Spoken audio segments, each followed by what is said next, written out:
Un orage magnétique, un trou dans la couche d'ozone, une antenne émettrice vieillissante.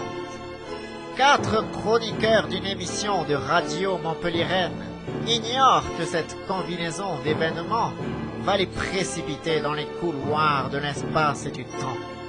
S'apercevant qu'ils sont toujours écoutés, nos consciencieux professionnels décident de continuer coûte que coûte à faire leur travail.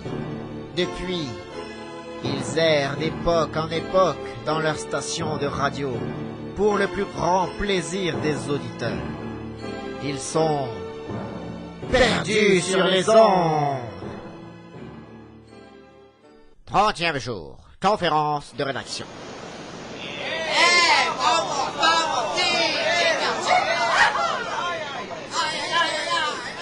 Fermez la porte! Fermez la porte!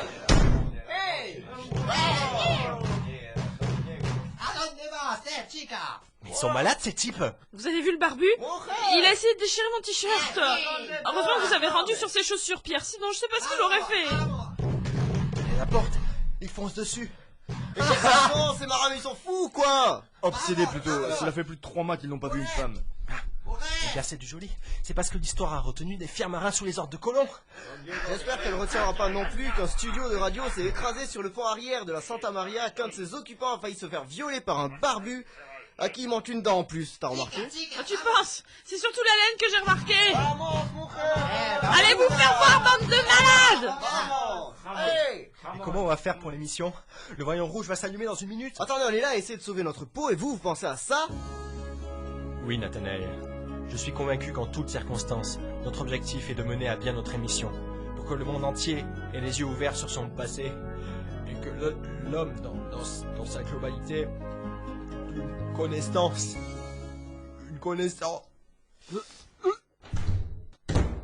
C'est incroyable comme il a peu le pied marin. Depuis cette nuit qu'il vomit, je me demande ce qu'il a encore à dégobier, à part les restes de bretzel et de cornichons de Berlin-Est.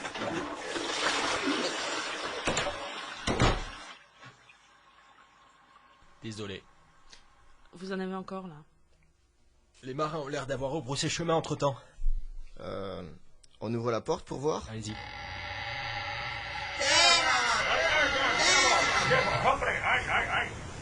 Je crois qu'il dit terre, terre. Mais c'est bon, c'est un vent de test, on a compris.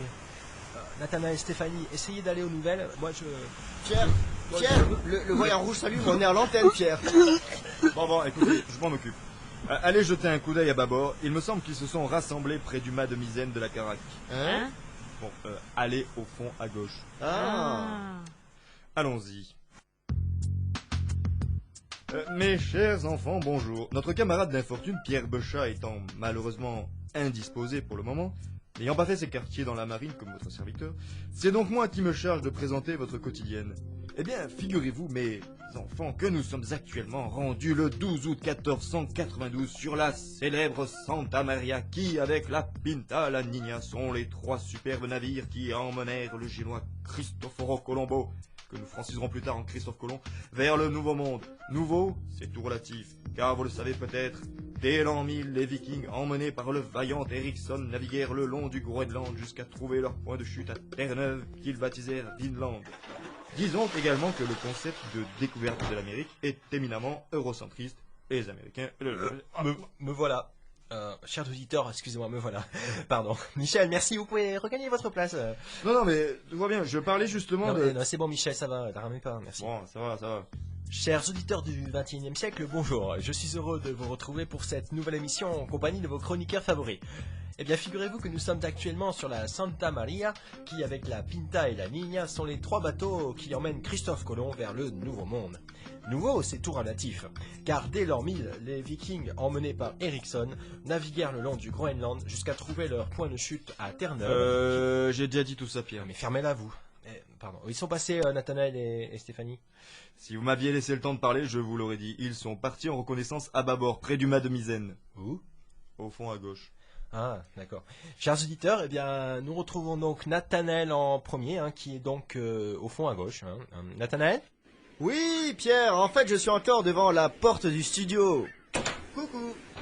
Mais je me dirige vers le fond à gauche, près du gros poteau en bois où l'équipage s'est rassemblé.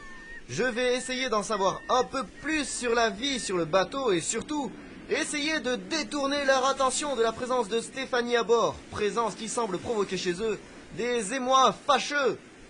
Ah, ils m'ont vu approcher et je lis dans leurs yeux comme une sorte d'hostilité à mon égard. Je ne me sens plus très à l'aise. Un peu comme un lapin dans une tanière de loup. Ils s'approchent de moi, ils ont des cordes, je ne comprends pas ce qu'ils disent entre eux, mais je n'ai subitement plus très envie de rester par ici. Ah, non, ils m'ont encerclé, je ne peux plus partir. Pierre, je ne veux pas finir à la cale. Pierre, vous m'entendez, Pierre? Non, ne m'attachez pas, je ne supporte pas le chant, ça gratte. Pierre! Mon jeune ami, je suis désolé. Busha n'est pas tout à fait disponible pour le moment.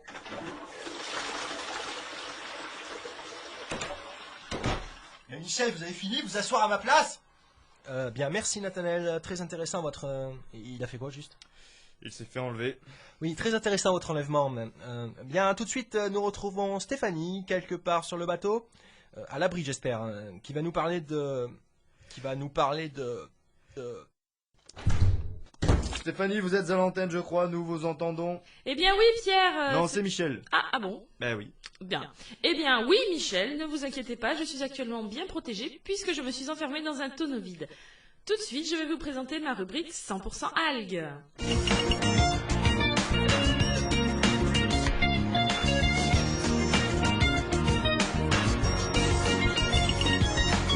Et plus précisément, une rubrique médecine tendance avec la folie du scorbut. C'est en effet une maladie très en vogue chez les marins au long cours. Pour l'attraper, il suffit tout simplement de manquer de vitamine C. Vous aurez peut-être la chance de voir apparaître sur différentes parties de votre peau des inflammations diverses et variées, puis une purulence de la gencive et une chute des dents du plus bel effet. Le tout accompagné de divers œdèmes, d'hémorragie des muqueuses du nez et des ecchymoses sous la peau, avec au final un total look zombie très in. Incapable de tenir debout, vous mourrez alors d'épuisement ou d'une complication d'infection respiratoire. Alors marins en tout genre, pour être dans le coup, faites comme vos copains, n'hésitez pas, attrapez le scorbut.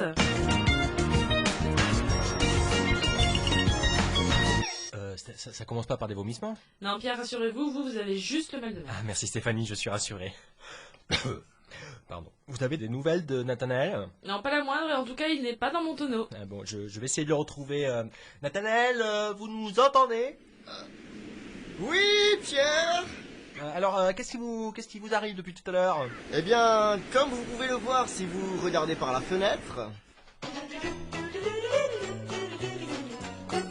En architecture et en construction, une fenêtre est une baie, une ouverture dans un mur ou un pan incliné de toiture avec ou sans vitre.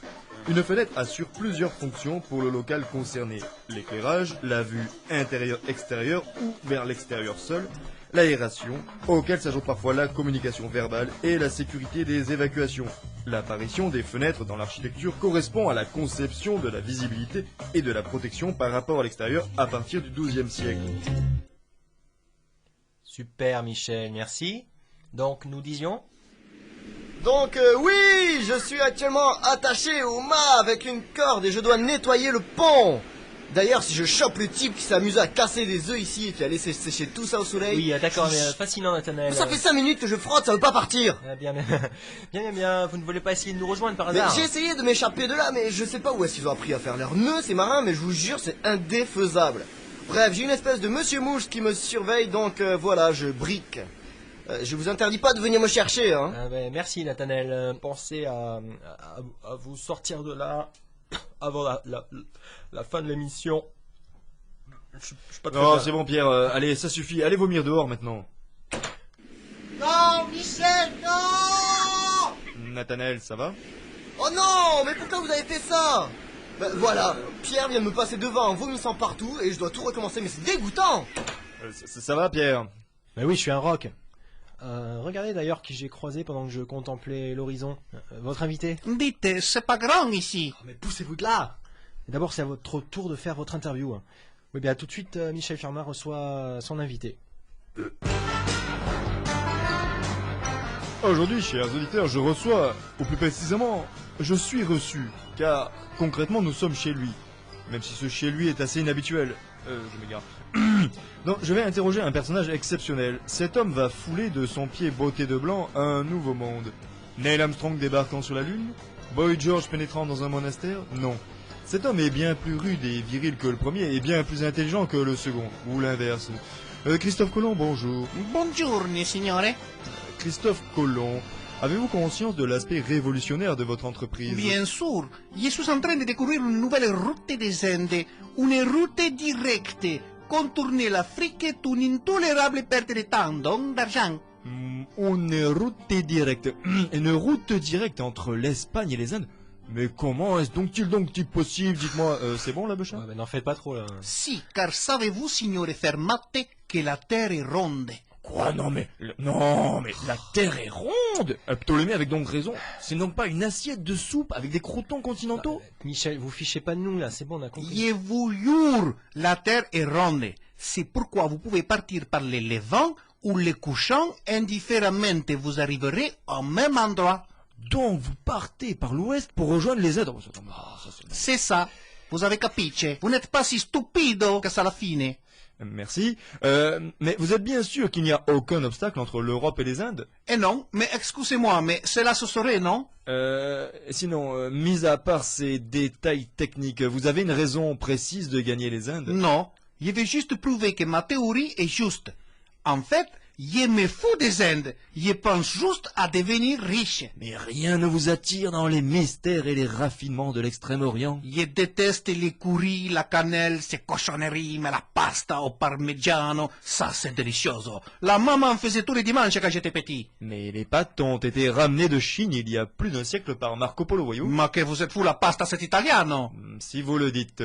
Mais alors, rien ne vous fascine dans la rencontre avec d'autres civilisations, d'autres cultures? Révélation troublante. Je ne vois pas ce qu'il y a d'intéressante. Mais ma Isabelle la catholique, elle est ma plus curieuse que moi. Elle veut qu'il ramène un livre bizarre avec des dessins, le Kama Musaka ou un truc comme ça. Le Kama Sutra? Oui, c'est ça. Ah, ben elle cache bien son jeu, la Isabelle catholique. Je sens que ça va être compliqué cette histoire de livre. Ça c'est sûr. Là vous allez, je ne suis pas sûr qu'ils connaissent. Eh bien, Christophe Colomb, merci. Ouais, soyez bien gentil avec les Indiens. Enfin, je dis ça, mais je ne me fais pas d'illusions. Ils seront tous massacrés en un rien de temps. Que? Non, rien. Arrivée d'air chaud.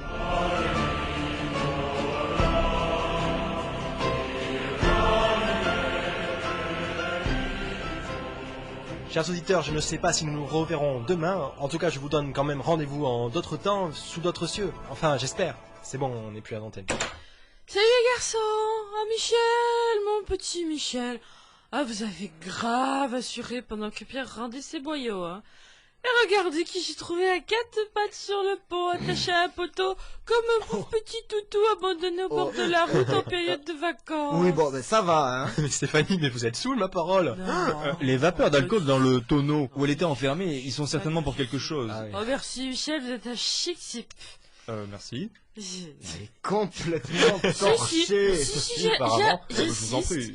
D'ailleurs, pour le prouver, je vais vous faire un bisou. Ah, mais allez-y, mais C'est- allez-y. Yo, j'ai pas dit sur la bouche, gros dégoûtant. Apparemment, même bourré, elle ne perd pas le sens des réalités, hein. Oh, quelle femme, quelle femme. Oh, j'espère qu'on arrivera, je sais plus quand.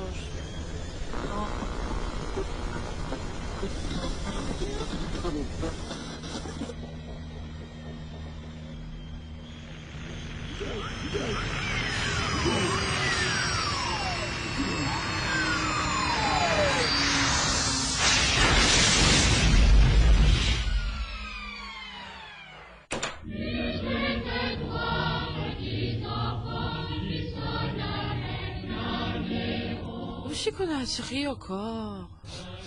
Ce serait pas une odeur de sainteté?